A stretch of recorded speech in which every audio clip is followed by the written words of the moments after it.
Hello everyone, welcome to Engineers Point, and this video is all for the TCSers who wants to move from TCS Ninja to TCS Digital Profile. And here we will cover all the points regarding this. So initially there was two ways to move from TCS Ninja to TCS Digital. One was after completing core curriculum, which is also known as TSLP, and another was DCA Technology Stack, which you also knows by the name of DCA exam, which is called digital capability assessment. तो अगर core curriculum की बात करो, इसमें more than 400 hours का आपका learning period होता था और जिसमें आपको काफी सारे असाइनमेंट या फिर हैंड्स ऑन सबमिट करने होते थे, जिनके मार्क्स के बेसिस पे आपको इंटरव्यू के लिए कॉल आता था या फिर मेल आता था और आपका सिलेक्शन डिजिटल के लिए किया जाता था।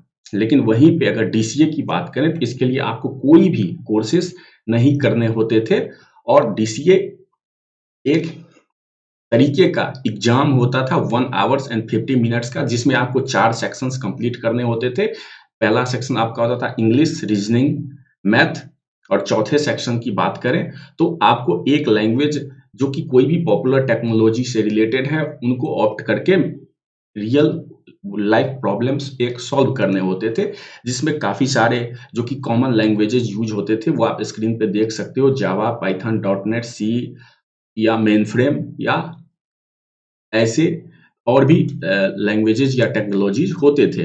और इनमें अपियर होने के लिए अगर रिक्वायरमेंट्स की बात करें तो उस वक्त जो रिक्वायरमेंट्स होती थी, आपका बैंड या तो ए या बी में होना चाहिए और आपकी प्रोफिशिएंसी किसी एक लैंग्वेज में होनी चाहिए या टेक्नोलॉजी में होनी चाहिए। लेकिन अभी जो है काफी पैटर्न बदल चुका है। TCS ninja to TCS digital में जो कन्वर्जन है, पहला तो डीसीए एग्जाम काफी इरेगुलर हो गया, ऑलमोस्ट एंड ही हो चुका है आप कह सकते हो। तो अब जो नया वर्ड आया है वो है टीएसएलपी 2.0। टीएसएलपी 2.0 है क्या, सबसे पहले हम यह देखते हैं जिसके थ्रू आप TCS ninja to TCS digital category में जा सकते हो। तो टीएसएलपी का सबसे मेन खासियत यह है कि ये रिड्यूस्ड लर्निंग आवर्स के साथ है, यानी लर्निंग आवर्स जो कि आपका 400 प्लस आवर्स था उसको काफी ज्यादा रिड्यूस कर दिया गया है।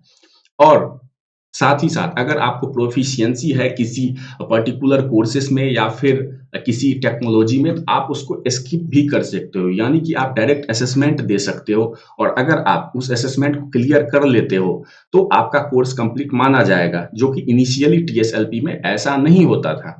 और टीएसएलपी विंग्स 1 की बात करें तो इसके लिए कौन कौन एम्प्लॉइज एलिजिबल हैं, तो आईटीआईएस एम्प्लॉई, ये बेसिकली जूनियर टैलेंट के लिए होता है, यानी कि आपका बैंड C1 या ग्रेड की बात करें तो आपका ग्रेड C1 या C1 से नीचे होना चाहिए, फॉर एग्जांपल C1 वय या फिर वय।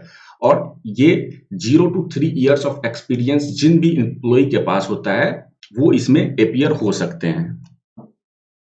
और कई केसेस में आपको अदर सिनेरियोज भी दिख जाएंगे, लेकिन कॉमन क्राइटेरिया जो है इस एग्जाम में अपियर होने के लिए वो इन्हीं 3 बेसिक पॉइंट्स पे डिपेंड करता है।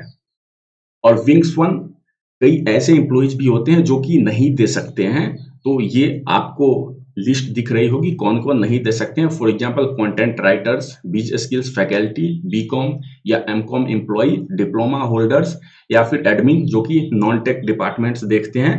ये सभी जो कैटेगरीज हैं एम्प्लॉइज की वो विंग्स 1 में अपियर नहीं हो सकते हैं। और वहीं पे एचआर, फाइनेंस या बीपीएस की बात करें तो उन लोगों के लिए सेपरेट विंग्स 1 का प्रोग्राम होता है, वो इस प्रोग्राम में इनरोल नहीं हो सकते हैं। तो फर्स्टली आपको पता कैसे चलेगा कि आप टीएसएलपी 2.0 यानी कि विंग्स 1 प्रोग्राम के लिए इनरोल हुए हो या नहीं। तो सबसे पहले अगर आपका इनरोलमेंट हो चुका है तो आप जहां से टी स्कोर चेक करते हो या फिर जहां से आप लर्निंग स्कोर चेक करते हो, उस पेज पर जब आप देखोगे तो आपको एक ऐसा पाथ्स दिखेंगे, यानी अगर ये आपको दिख रहा है तो इसका मतलब है कि आप विंग्स 1 प्रोग्राम में इनरोल्ड हो। और इसमें काफी सारे पाथ्स आपको दिख रहे होंगे, for example technology, business skill, process, articulation. और सेकंड वे की बात करें तो जब आप आई इवॉल्व सेक्शन में टीसीएस अल्टीमेटिक्स में जाते हो तो वहां से आप माई लर्निंग, फिर सर्टिफिकेशन, अगर सर्टिफिकेशन में जाते हो तो वहां पे आपको एक इस तरीके का जैसा आपको दिख रहा है एज अ कोर्स इनरोलमेंट आपको दिख जाएगा। अगर ये दिख रहा है तो इसका मतलब है कि आप कोर्स में इनरोल्ड हो। ये कोर्स में आप खुद इनरोल नहीं हो सकते, आपको हायर ऑफिशियल्स ही इनरोल करती है, ऑटोमेटिकली आप इनरोल हो सकते हो। और अगर आपको इनरोल नहीं किया गया है तो आप मेल कर सकते हो या फिर अपने सीनियर, जो भी आपके सीनियर है उनको इन्फॉर्म कर सकते हो। तो इसकी बात करें तो अगर कोर्स आप ओपन करोगे तो आपको इस तरीके का दिखेगा मॉड्यूल्स, यानी कि आपको 7 ग्रुप्स दिखेंगे और हर ग्रुप में काफी सारे मॉड्यूल्स होते हैं जिनमें कि काफी कुछ क्या आपको कंप्लीट करना है क्या नहीं वो सारे डिटेल्स आपको दिखेंगी। यहाँ पे बात कर लेते हैं आईटी और आईटीआईएस एम्प्लॉइज की। जो भी आईटी एम्प्लॉइज होते हैं उनका जो कोर्स कोड होता है वो 15205 होता है, लेकिन जो आईटीआईएस एम्प्लॉइज हैं उनका जो कोर्स कोड होगा वो 15206 होगा। और आपका इनरोलमेंट ऑटोमेटिकली होता है। और यहाँ पे हम जो बात कर रहे हैं वो आईटी एम्प्लॉइज के कोर्स के हिसाब से बात कर रहे हैं। तो इसमें काफी सारे सेक्शंस आपको दिख रहे होंगे।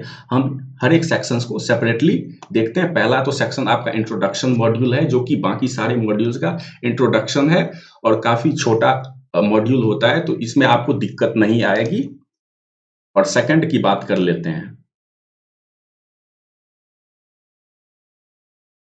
सेकंड ग्रुप की बात कर लेते हैं जो कि टेक्नोलॉजी का है। इसमें आपको 6 या 7 टेक्नोलॉजी वहां पे दिखेगी, उसमें से कोई भी एक टेक्नोलॉजी आपको एक्वायर करनी है और उस हिसाब से अपनी लर्निंग को प्रोसीड करना है।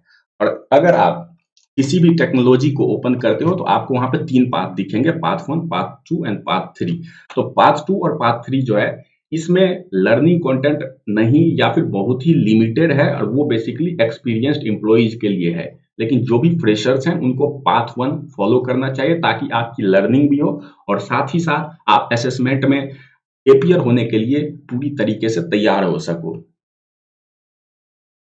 आर्टिकुलेशन की बात करते हैं तो ये भी एक ग्रुप है। इसके अंदर आपको 5 मॉड्यूल्स मिलेंगे और आपको उन सभी को कंप्लीट करना होगा। और उसके बाद एक ग्रुप आता है प्रोसेस, जिसमें कि 2 मॉड्यूल्स आपको मिलेंगे और आपको इन दोनों मॉड्यूल्स को कंप्लीट करना होगा। उसी तरह एक आता है आपका ग्रुप बिजनेस स्किल्स का। इसमें आपको किसी एक कोर्स को कंप्लीट करना है। यहाँ पे आपको 2 कोर्स दिखेंगे, लेकिन आप एक कोर्स कंप्लीट कर सकते हो और वही आपका एलिजिबिलिटी होता है, इतना ही आपको करना है। और उसके बाद आता है आपका एक असेसमेंट मॉड्यूल। तो आपको एक फाइनल असेसमेंट देना होता है जो कि टेक्नोलॉजी बेस्ड होता है, यानी कि इनिशियली जो आप डीसीए एग्जाम दे रहे थे उनका इंग्लिश, रीजनिंग या फिर मैथ सेक्शन टीएसएलपी 2.0 में रिमूव कर दिया गया है और आपका एग्जाम केवल टेक्नोलॉजी बेस्ड होता है।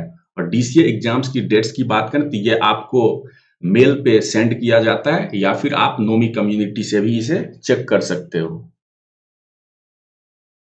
और एग्जाम्स की स्कोरिंग की बात कर लेते हैं। जो भी मॉड्यूल्स में आप एग्जाम देते हो या फिर आपका फाइनल असेसमेंट होता है, तो अगर आप लेस देन 55% स्कोर कर रहे हो तो वो पास मार्क नहीं होता है, यानी कि आप उस असेसमेंट में फेल हो चुके हो और आपको फिर से वो असेसमेंट देना होगा। और यहाँ पे मल्टीपल टाइम्स आप एक असेसमेंट को दे सकते हो। तो आपको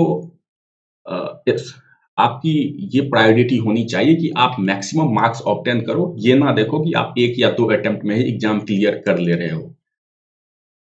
और पास स्कोर की बात करें तो मोर देन 55% मार्क्स अगर आप इंश्योर करते हो तो आपका पास स्कोर माना जाता है और मोर देन 70% आपका डिस्टिंक्शन स्कोर माना जाता है। और आपको हर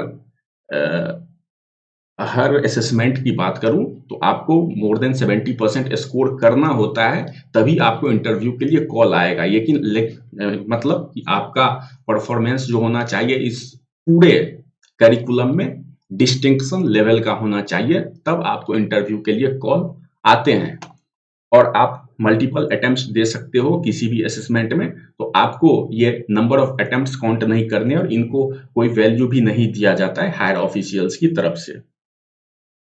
आपका केवल मार्क्स देखा जाता है कि आपने जितना मार्क्स अचीव किया है वो इंटरव्यू के लिए आपको इंश्योरेंस प्रोवाइड करती है कि नहीं। तो आप बेसिकली मार्क्स पे फोकस करें, ना कि नंबर ऑफ अटेम्प्ट्स किसी भी असेसमेंट को क्लियर करने में जो आपको लगता है उस पे। And that was the complete procedure for your transformation from TCS Ninja to TCS Digital Profile. And that's all for today. If you have liked the video, then kindly subscribe the channel, like the video, and share the video.